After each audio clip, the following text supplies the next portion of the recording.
Restoring woodlands to the urban environment is what I'm going to talk about. And because, like Bill said, we're trying to create forest fragments instead of just like, a tree planted here and a tree planted, 30 feet away or whatever. So it's not a landscape per se. It is a concept of afforestation. What's the difference between reforestation and afforestation?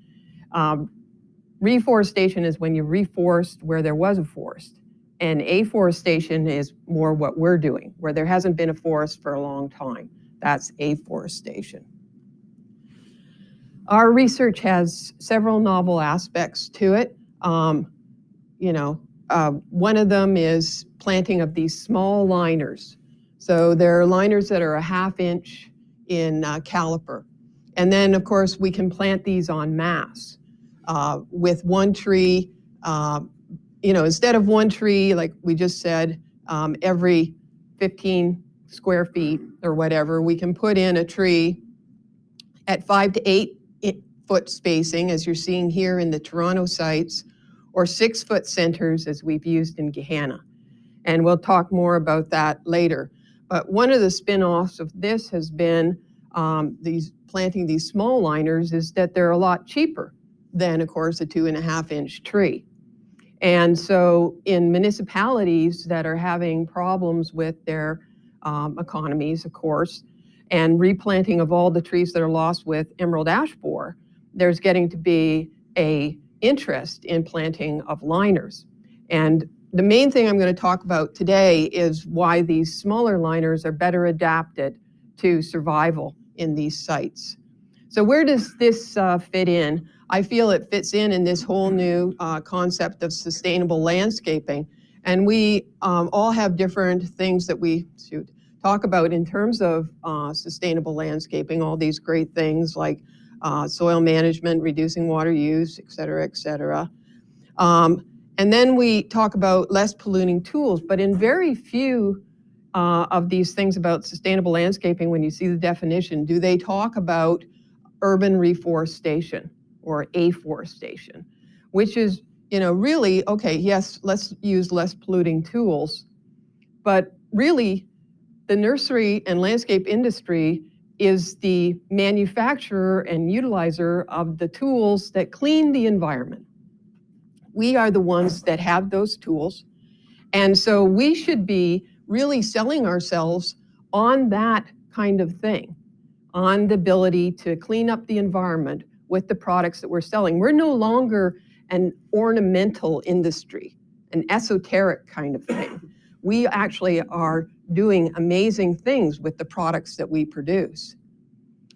Now, we all know all those statistics that are cited for trees, like a mature tree produces enough oxygen for 4 people per day. A mature tree takes 7,000 dust particles out of the air per liter of air per day. A mature tree will sequester 44 pounds of carbon dioxide in a year. These are amazing things that trees do, but all of those statistics are cited for a mature tree. And what is a mature tree? What do you think it means when they say these things are done by mature trees? What do you think what kind of age are they talking about? 20 or 30. Very good. They're actually talking about a 20-year-old tree. But most of the trees that we are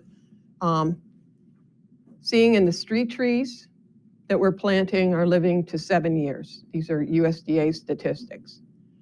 So in other words, the trees that we're planting in these kind of harsh environments are not making it to the 20 years to do those things that trees are quoted for.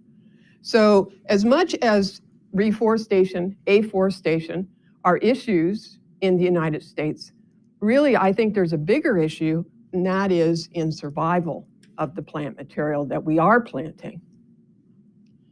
So this is a site at Gahanna, and this is Toronto. This is a mining reclamation site, and this is a riparian site. These are all good things that we're doing. And like I said, the main thing I want to talk about is the outplanting of small containerized tree liners as the thing to do here. Okay, so this is the Toronto site again. And in a highway site, on those tree sites, we talked about the tree lives to 7 years. On a highway site, how long do you think they live? They die over the course of 1 to 5 years. So there's very few of them that are living past 5 years. Now, we don't know the complete statistics on this because really it's been departments of transportation that have been the ones that have really got the data. And of course, you're not involved in research per se. So you don't really know what survives and how long it survives. And there's never been studies done. It's interesting. So some of this work that we're doing are the first studies ever to look at how long the material does live. Why do so few survive? Well, like this is supposed to be, what is that word art or whatever? It's messed up. Transplant shock is the answer. And of course, transplant shock is from a variety of reasons, but the one that we're talking about is the one where you're placed into a new environment. And you're placed into a new environment and you're not quite sure what the other inhabitants are doing. And you're not quite sure what the conditions are there. And so you, as a tree, will go through a period of reduced growth. And that's expressed as shoot dieback, delayed or retarded growth, and of course, death. And how long does that go on? How long can transplant shock go on? 3 years. 3 years, that's right. Up to 3 years for transplant shock. And of course, if the tree died in that period, of course, it's not making it to that. So that sort of coincides with a lot of this, that a lot of it is transplant shock. Of course, there's also the species kinds of situations that are also involved in why trees don't survive. And that is still part of transplant shock, but it's from the species kind of situation. So as Bill was mentioning, why are the sites that we're transplanting in and why do we have issues with survival on these sites? Well, it's because of the compaction, the drainage, the low organic matter, and the pH either being too high, which is usually the situation, or too low. I haven't encountered that. Now, this low organic matter, just an aside there, I recently learned that if the soil goes below 1% organic matter, there is no way to ever bring that soil back. That soil is dead and will always be dead. And that's pretty interesting because, a lot of soils we're working with are subsoils. Often we are planting into pretty much pure crap. I hope that was okay to say. This is an actual planting site where I took a picture of, at Easton, of the trees being installed. And it's just gravel crap. It's the stuff from the cement. It's the leftover material from the parking lot and everything else. And that's what we are planting the tree into. Now there's a nice layer of mulch placed over this so that it looks really nice, like it's on a nice site, but those trees are in nothing. The other issue, of course, the bigger issue, like Bill was talking about, is bulk density, the compaction of the soil. Now, bulk density is that measure of compaction, and it's a weight by volume measure. So it is measured as grams per centimeter cubed then, so a weight by volume. Sorry, I keep doing this. If you are in a bulk density of 1.45 grams per centimeter cubed, you are usually going to see the growth of the tree halting. Depending upon the species, can go up to 1.5. Now, if you are into something like this, 1.8, that's like concrete, okay? And you can see here that the roots are even this is a good sized root, it is not penetrating into that. Probably the only thing that can really penetrate into that is dandelion, which is just great at, at going into compacted soils. This is data hot off the press here for our bulk densities in Gahanna. Our sites we planted in 2011, and so these are the 2011, 2012 averages. And you can see that if we're on a wet soil, of course, bulk density is higher on a wet soil than it is on a dry. But in the wet conditions at 0 to 6 inch profile, we've got a 1.6, which is well into the range of compacting any species that we put on there. At the 6 to 12 inch, we're into 1.82, and we're not really changing here, mainly because we couldn't get down that low. When we tried to take the soil cores down there, we couldn't even actually really get into it, so it's not surprising that's about the same. Now, 6 to 12 inches, or 0 to 12 inches, that's where most of your tree roots will grow, right in the top 12 inches of the soil. So these are pretty bad compactions for that. Now, this soil was rototilled before we planted it, too. It was rototilled so that there was a breakup of this material. Now, another thing that is interesting about bulk density, besides the water being in it, is also gravel. Now, we usually think of gravel as being something that would help with the bulk density because it would be creating macropores and things like that. But this at Gehenna, as you'll be aware, Mr. McGregor, it's a shale. It's not a round aggregate. Usually, your highways departments, you'll put in round aggregates because round aggregates improve drainage because the roots go through and stuff like that. But if it is an irregular shaped aggregate, it actually creates an impermeable layer. And especially the shale is just like compacting. So look at the amount of gravel in these sites. This is on the north site, which is really our good site. 12% and 16% here of gravel. That's a lot of aggregate shale in there. And then when we go to our bad site, we've got 23% and 41%, 44%. This is pretty much hard pan stuff.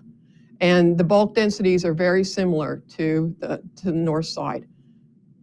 So that's, I don't really know of any studies that have statistics on the actual bulk densities that are going on these sites either. So these are not what we would call really bad sites. Well, the south site it is. I'd call that a really bad highway site. But the north site, this is the north site last fall, and you can see it's doing pretty good. This is the south site when it was being planted. The other things that are different about this site, of course, is the vehicle volume. On site 1, we've got a lot more cars passing. On both of them, it's on Hamilton Road, and it's intersecting with 270 North or 270 South. So the traffic volume on Hamilton doesn't change. It's 27,000 cars that's going by there. And then, but on the south site, the bad site, the one that's got most of the shale in it, and the bulk density is the same as on the north site. This one also has a drainage problem on this side here, and it's got 15,000 cars going through that intersection. Whereas the north site, getting on to 270 going north, this one has got 7,000 cars. So there's less vehicle traffic over here. But this site is growing quite well. This site has got some real problems with survival. Now, really what this leads to, if you want to look at the major limiting factor for highway planting, it's not so much about the compaction by itself, because there's this irregular gravel issue in there. It's really about the lack of oxygen. And that comes in with the compaction, the water, and the irregular aggregates. So what we really need are species that can tolerate low oxygen environments in their root system. And that's really a different kind of thing than we've usually thought about in terms of trees. And in fact, anything that we've ever researched. People don't do research on trees that have low oxygen requirements. Okay, so there's some other things going on here. Like I said, the mention of the drainage on the site, the south site. But the other really interesting thing that is coming out for us are these pH levels. These pH levels are off the scale, and we've got all kinds of nutrient problems showing up out there. And if you know much about soil pH, soil chemistry, you know that when you have alkalinity, that's a bicarbonate issue, like lime. calcium bicarbonate. And if you put sodium with that, that's really, really bad. That's like a double whammy to the plant. And the sodium levels here are also extremely high. Where's that sodium coming from? Well, it's coming from the road salt that's going on there. So salt is an issue, but it's combined with these unreal pH levels. Now, just as an aside, the too deep syndrome. This is an actual tree at the Toronto site that we went out. We were not allowed to help with the planting because, of course, it went out to lowest bidder, right? So these are some trees that we were looking at after the fact. And you can see that the root is 8 inches. The first root is 8 inches deep here. That tree is planted 8 inches too deep. So that's an issue, obviously. Getting the proper people to plant the material is a big issue. We do all this preparation, we grow all these nice trees, blah, blah, blah. And then we put people out there who don't really know if the green side is up or down, and a little bit of training maybe would be helpful, I guess. So what's our reaction to all this? There's got to be a silver bullet, right? So let's fertilize them. Okay, so if we fertilize, we establish newly planted trees and shrubs faster, right? Isn't that what we think? These are studies that have been done by various people over time, and this is no nitrogen added, and this is 6 pounds per 1,000 square feet. That's a lot of nitrogen. And you can see there's absolutely no difference. This is years after planting, and the trees are growing the same regardless of whether they were fertilized or not. This one is another highway site. This is a compacted highway site. This is a disturbed roadside. This is white oak. This is sweetgum. And no differences in the growth depending upon whether it was 6 pounds of nitrogen or no nitrogen. This is a study by Harris et al. And again, the same thing. This is with a 71 centimeter balm burlap red maple on a compacted low fertilizer. This is a baseball field. And again, nothing happening there. This is a Dave Harris study from Journal of Arboriculture. They had a red maple and a little leaf linden, and they found that there was no effect to the fertilizer in terms of speeding the establishment of the plant. There was no effect on the trunk growth, the shoot extension, or the leaf nitrogen content. And there was no evidence that the fertilized trees helped them with stress. So there's no point in fertilizing. Now, why is that? Why do you think? Compaction, soil, pH. Right. Sodium. Again, the situation is crap. It's a really bad situation, and you can't solve it with one magic bullet. You can't solve it with a pill, right? There's bigger underlying issues going on. Really where we should be looking is back to this size of the plant. Smaller plants, this is a study by Lauderdale in 1995, and they found that smaller plants have lower leaf conductance, they have better water use efficiency, and the shoot elongation after transplanting is much greater versus a larger plant. And they summarize that these plants are just going through less transplant shock because of that. The smaller plants are better candidates for transplanting in most circumstances because they recover from the transplant shock more quickly than the larger plants. One of the issues here is that the stomata are behaving to the previous environment, and so the stomata are not functioning for these dry conditions that they may have been put out for, and so they are operating from before. Now, if it's a smaller plant, there isn't as much leaf material to lose all that water, so they are more water use efficient and can adapt faster. So the smaller tree liners, this is a study with Mountain Laurel. They took them out of a 7.6 liter pot or from a 19 liter pot. They found that the smaller plants established faster, and they found that they were less vulnerable to environmental stress again. in the first season in particular, and this was probably why they were more successful than the 19 liter. So what are we looking at? We're looking at liners that are, this is Jay Hammersmith at Willowwaite Nursery, growing a crop of liners. And the liners that we're doing are 6 foot tall and 1/2 an inch in diameter. Now, Ohio traditionally brings liners off the West Coast, and those have been growing in a seed bed or in a polyhouse environment for 2 to 3 years. And then they are taken out, lined out in the field to become whips. And then if they need to be budded, they are done so the next year and then cut back and grown up on a grow straight thing. And that takes about 7 years to produce that liner. Now, Ohio traditionally has not done a lot of liner production. Bill has done a lot of his own liner production, but he is one of the exceptions. But the smaller liners are the better thing, and they are something that Ohio should be doing more of.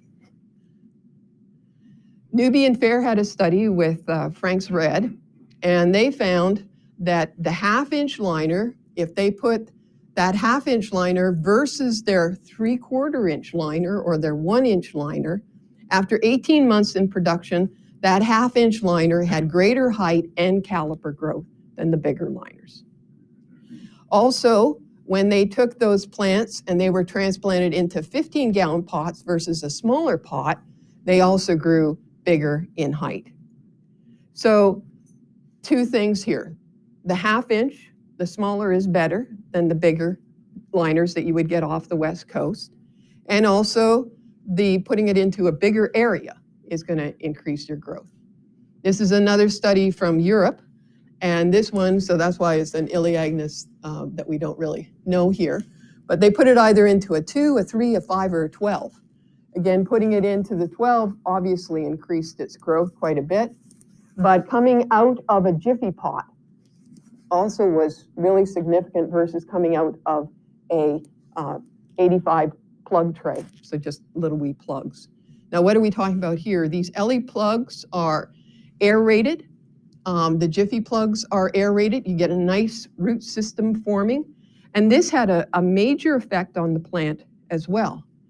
That the ones that came out of those Jiffies or the LEs were 36% taller and had 3 to 5 times the branches of the ones that came out of the 84 plug tray. So how you grow that plant early on, even in the plug stage, is important for how rapid it will grow when you put it into a liner. And these are all things that Ohio growers could capitalize on. The other thing about planting smaller trees and planting a lot of them is that you've got a principle of sheer numbers here, that you can have a probability increase. So just like these ducklings here, there's a group of 9 ducklings, and this one has the rare gene for duct tape, where it can stick itself to this sheer ice wall and climb up. And it's the same thing. If you've got a lot of individuals out there, you have a higher probability of finding that one that will be able to tolerate that site. You haven't put all your eggs in one basket. Okay, so when we talk about compaction, we talk about infiltration rates and runoff. When the soil is heavily compacted, it's not just the micropores that go on, but the more important thing that's gone is the macropores. The macropores are those things that where the earthworms run, where the water channels through, where the roots channel through. And when those are gone, that's why everything just runs off. So one of the first things for reducing runoff, and that's why if you have a 5% cover of trees, like in New York City, they found a 2% reduction in runoff. Mainly, they're measuring this, what the canopy is doing. The canopy is intercepting 79% of the rain right off the bat. So that's reducing your runoff. But this macropore thing, okay, so how much influence is a tree having on reestablishing the structure of the soil? We've got a tree's preferential flow macropores were increased in a 6-year-old study of trees by this person. And what they were looking at was a compacted site of 1.3 grams. So that's not really up into that level that we were talking about before, where it's definitely doing damage. But there was a 63% increase in infiltration rates with that study. In this one, we are dealing with a much more compacted soil. This is in the range of doing damage. And there was a 53% increase in infiltration with a 2-year-old bare root plant after 1 year. So the impact on the soil with the tree is amazing in terms of creating these channels like this. That's why we like to call our study something more like mining reclamation and the creating of an ecosystem or the restoring of a woodland, because we're really dealing with something that's very similar. We're dealing with something where heavy equipment has been running around, where there's all kinds of crap left over from what was going on the site.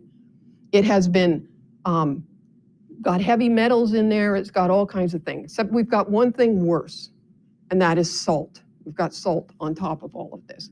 In mining reclamation, what they do is they go in and they plant on 8-foot centers with small materials, liners. And they also use a principle of nurse trees, where you've got like this oak helping to be established or nursed along by this Gleditsia. Now the Gleditsia is a pioneer species, so it's going to do really well. This is a climax forest species. So it's going to outlive this, but it needed some help to get going. And the main help that it's providing is that root infiltration that is creating those macropores. It's actually the thing that is changing the soil. So there's a big market here for local produced liners, I think. And when we're getting those liners off the West Coast, we've got destruction of young roots, we've got depletion of carbohydrate stores, we're getting them, at a time when we probably don't really want to plant them. We're getting them in the spring. We can't put them out in the fall. And of course, there's just a lot more bare root. There's a lot more transplant shock with a bare root plant versus a container plant. We're really into a catch-22 with the loss of those young roots, because those young roots are needed for the uptake of calcium, and the calcium is needed to produce the young roots. So we're in a vicious cycle here by losing those. Okay, this has gone off kilter a little bit here, but this is our study from Toronto, where we've put out these very small trees and versus field production. This is ours, this retractable roof greenhouse. We've got a 68% survival versus a 57% survival with the field. Now the field was ball and burlap, and it was larger material. So if there was an advantage to survival, it would have been with this group. And we have an 11% increase in survival over the field-grown stock. Now, what does that mean? Okay, 11% may not seem like that big a deal, but it is significant even at this size in terms of what it's doing for pollution mitigation, oxygen generation, and carbon dioxide. And these things become exponential as that material survives and the other does not.